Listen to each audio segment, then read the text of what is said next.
को रियायती दर पे जमीन दी है और हर जिले में सबसे ज्यादा दिक्कत भी उन्हीं स्कूलों से जो सरकार से औने पौने कौड़ियों के भाव में जमीन ले गए।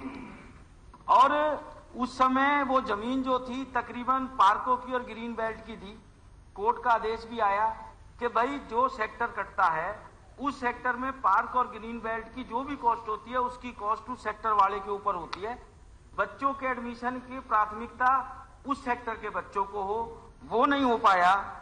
उसके बाद मंत्री जी, अध्यक्ष महोदय, आपके माध्यम से मैं कहना चाहूंगा, सरकार में कमेटियां बनी हैं माननीय उपायुक्त महोदय के दिशा निर्देश में, खासतौर से इन स्कूलों के लिए जो कि पालना नहीं करी, एक जिले में कमेटी नहीं बनी। तत्पश्चात इनकी एक FRCC कमेटी होती है मंडल अध्यक्ष जी की अध्यक्षता में कि ये जो फीस बढ़ाएंगे उसकी सलाह मशवरा उनके अंतर्गत होगी, उसके बाद वो फीस लेंगे। उसके बाद ये स्पष्ट निर्देश है कि कोई भी स्कूल इस तरीके का कमर्शियल एक्टिविटी नहीं करेगा, ना स्कूल के अंदर कापी किताब बेचेगा, ना कैंटीन चलाएगा, ना ऑडिटोरियम किराए पे देगा, ना बारात घर देगा। उसके बाद बाल संरक्षण में एक प्रावधान है कि आप बच्चे को फाइनल पेपर देने से मना नहीं कर सकते। फीस जमा नहीं करी, उसके पेरेंट्स की कमी है, उसके पास पैसा नहीं था। अगर जो बच्चे ने पढ़ाई पूरी कर ली, ये भारत का संविधान उस बच्चे को संरक्षण देता है कि वो बच्चा फाइनल ईयर का पेपर देगा।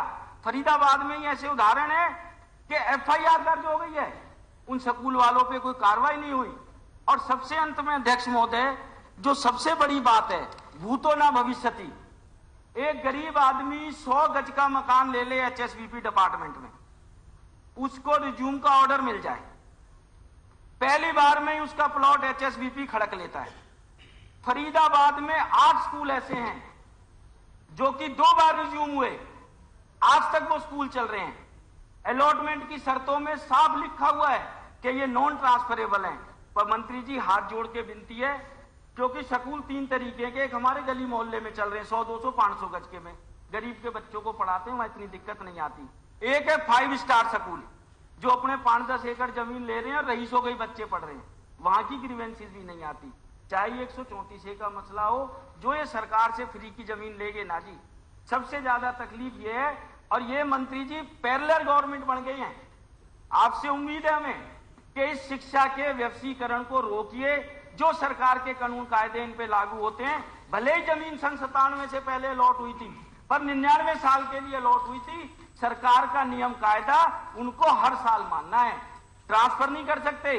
बेचने तक के भी उदाहरण है हमारे पास कि एक स्कूल ने अपनी बिल्डिंग जमीन दूसरे स्कूल को बेच दी। इस गैर कानूनी कार्य को रोकिए, ये हम आपसे कहना चाहते हैं। धन्यवाद।